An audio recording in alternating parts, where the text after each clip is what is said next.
नमस्कार, मैं शीतल आपका स्वागत करती हूँ हमारे चैनल आवाहन में। और आज हमारे साथ जुड़ रहे हैं बिशन जी। नमस्कार बिशन जी, जो कि ग्राम सभा दाड़ेमा रामगढ़ से हैं। आज हमारी चर्चा का विषय रहेगा ग्रामीण क्षेत्रों में अस्पतालों की कमी, जिस कारण यहाँ रहने वाले लोगों को स्वास्थ्य संबंधी कई परेशानियों का सामना करना पड़ रहा है। तो चलिए जानते हैं बिशन जी से उनकी जुबानी। नमस्कार, बहुत बहुत धन्यवाद। आह्वान में आपने हमें इनवाइट किया, इसके लिए बहुत बहुत धन्यवाद। पहाड़ों में हम जैसे कि जानते हैं कि एक जीवन बड़ा ही मुश्किल है यहाँ जीना।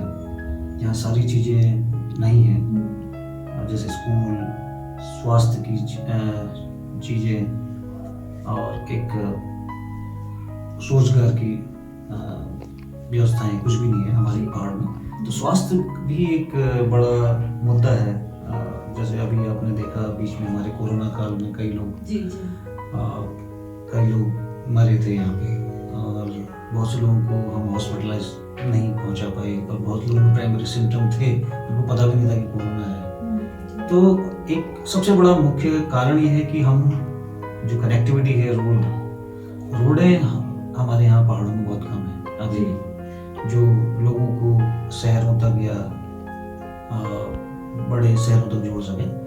तो बहुत कमियां हैं। और स्वास्थ्य की अगर हम बात करते हैं हॉस्पिटलों की, तो हॉस्पिटल की बहुत कमियां हैं। और पूरे भारत में ही हम बात करेंगे, पूरे भारत में और जो छोटे मोटे हॉस्पिटल्स हैं हमारे आसपास, वहाँ देखोगे आप एएनएम नहीं होंगी और आपके डॉक्टर्स नहीं हैं, तो डॉक्टरों की कमी है काफ़ी। जिस अगर हम बात करते हैं कि एक बार एक प्रोग्राम चल रहा था NMHS करके, ग्रामीण स्वास्थ्य मिशन करके, तो उसमें काफ़ी अच्छी मतलब US8 था उसमें, पूरा US ने एड किया था, सपोर्ट किया था। और अभी भी उसकी आवश्यकता हमें लगती है। मुझे लग रहा है कि प्रोग्राम ख़त्म हो गया, और उसमें उस समय काफ़ी एम्बुलेंस 108 ये सारी चीज़ें उसमें चली थी, शुरुआत की थी।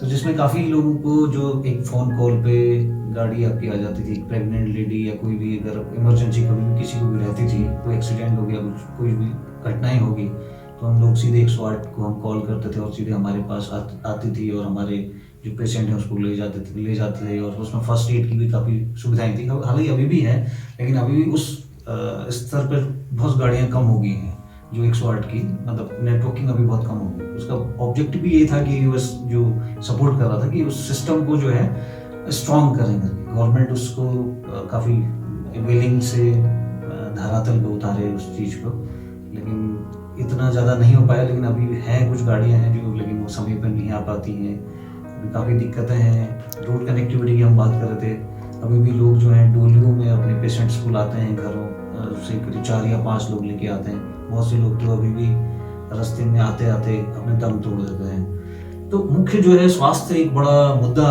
रहा है स्टार्टिंग से ही, और इसके लिए हमें प्रयास करना चाहिए। सबसे पहले तो हमें रोड जो नेटवर्किंग है इसको बढ़ाना होगा, दूसरा हॉस्पिटल को भी और बढ़ाना होगा।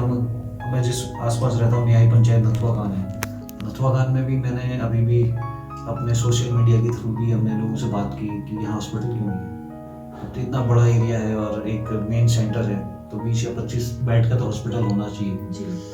तो लोगों ने भी बातचीत की कि यहाँ पर आया भी था हॉस्पिटल की, जो गवर्नमेंट ने भी बोला था कि यहाँ पर हम सब हॉस्पिटल खोलेंगे, आप लोग लैंड दीजिए करके। तो इशू वही रहा सर, उस समय किसी ने लैंड उनको प्रोवाइड नहीं करा। लेकिन उन्होंने जो साइड बाई साइड जहाँ भी अगर हॉस्पिटल बनाए हैं, अभी हमारे आसपास प्यूड़ा में देखते हैं हम, दाड़ीमा में देखते हैं, या मल्लारामगढ़ में देखते हैं, तो अभी भी हॉस्पिटल तो बन गए, इंफ्रास्ट्रक्चर से उन्हें दे दिया है यहाँ पे, लेकिन अभी भी डॉक्टरों की कमी बहुत ज़्यादा है।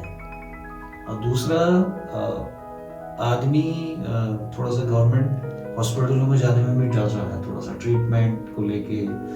उनका जो सर्विस है, सर्विस काफ़ी पुअर है, और इस चीज़ को लेके काफ़ी मतलब अभी जो हमारे जो यंग जो जनरेशन है जो डॉक्टर बन रहे हैं शायद, उनका बड़ा मोटो है कि उनको ज़्यादा पैसा कमाना है, क्योंकि वो काफ़ी MBBS की डिग्री या लेते हैं, या फिर जो MD की डिग्री ले रहे हैं, तो उसमें काफ़ी खर्चा लग रहा है उनको।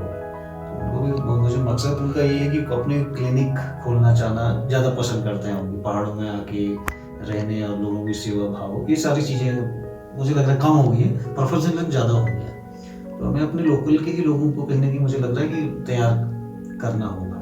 जैसे बात कर रहे थे हम लोग, जो दाई है यहाँ पे, दाई पहले जो भी था प्रसव होते थे यहाँ पर, तो प्रसव दाई करती थी, एक मतलब काफी अनुभव से ट्रेन ज्यादा थे। लेकिन अभी क्या है कि वो दाई धीरे धीरे खत्म होते जा रही है। उसका जो स्थान है अभी जो एएनएम है और ये सारी ये लोग ले रहे हैं, लेकिन ये एएनएम भी बहुत कम है देखा जाए तो। लेकिन हमें वो दाई जो सिस्टम है उसको आगे ज़्यादा से ज़्यादा रेप्लिकेट करना पड़ेगा, और ज़्यादा हमको स्ट्रेंथनिंग और शिक्षा देनी पड़ेगी और इक्विप्ड करना पड़ेगा उनको। तो ये सारी चीज़ें हमें करनी पड़ेंगी। और साथ साथ में भी जैसे कोरोना का पीरियड था, कभी लोगों को टेस्ट नहीं कर पाए लोग, कभी ज़्यादा सिम्टम थे, हर घर में एक एक दो लोग बीमार थे, तो लोग हॉस्पिटल इसलिए नहीं गए कि उनको जब न्यूज़ सुन रहे थे कि सुशीला तिवाड़ी में आज 15 डेड बॉडी बाहर निकली है, आज 100 निकली हैं, तो लोग डर गए। तो उनको ये दिक्कत थी, डर थी कि अगर हम जाते हैं हॉस्पिटलाइज होते हैं तो हॉस्पिटल वाले हमारे साथ पता नहीं क्या बिहेव करेंगे, किस तरह से करेंगे, हमारा ट्रीटमेंट करेंगे कि नहीं प्रॉपर तरीके से करेंगे। तो कई सारी अफवाहें भी बीच में आई थी, और लोगों का कहना भी ये था कि हॉस्पिटल जैसे डॉक्टर नहीं है, डॉक्टरों की कमी है सरकारी हॉस्पिटल में भी, या कहीं भी अगर प्राइवेट में लीजिए वहाँ भी कमी है। तो वो लोग आपका जब तक कोरोना की जो रिपोर्ट थी जब तक नहीं आती थी, आपका कोरोना के सैंपल भेजते थे और बाकी दवाइयाँ बंद कर देते थे।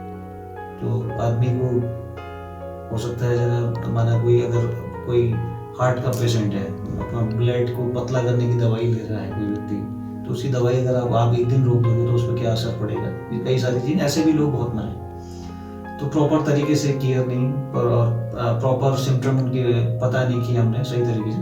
तो अभी हमारे यहाँ भी क्या है कि कई सारे फाउंडेशंस आई पहाड़ों में, उन लोगों ने बहुत दवाइयाँ बांटी गांव घर घर जाके। तो मुझे भी अच्छा नहीं लगा उस सिस्टम, क्योंकि एक तो हमने फार्मा को देखा 57% जो है उनकी ग्रोथ हुई 2-3 महीने के बीच में।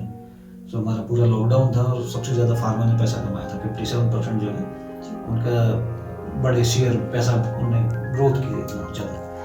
और हमने क्या किया, उनसे दवाइयाँ खरीदी, सरकार ने भी दवाइयाँ खरीदी, तो हमने लोगों को गांव में दिया। गांव में किस तरह से एक अनपढ़ महिला भी है गांव में, बच्चे छोटे छोटे बच्चे भी हैं, तो मुझे डर था कि कहीं ना कहीं वो दवा का कहीं दुरुपयोग कहीं हो ना गई, क्योंकि कोरोना से जो इफेक्टेड थे हार्डली 2-3% लोग थे, बाकी लोग हम 100% लोगों को दवा दी हमने। एक तो हमने दवाई का जो हमारा रिसोर्स था, रिसोर्स को हमने के साथ छेड़खानी की, हमने उसको खत्म किया अपने रिसोर्सेज को। और दूसरा जो है कहीं ना कहीं छोटे बच्चे उसने कभी खा ली दवा, और या फिर कोई महिला ने खा दी, हो सकता है धीरे धीरे वो एक्सपायर हो जाए, तो 1 साल या 2 साल के बाद उसके नेगेटिव इम्पैक्ट भी हमको देखने को मिलेंगे शायद।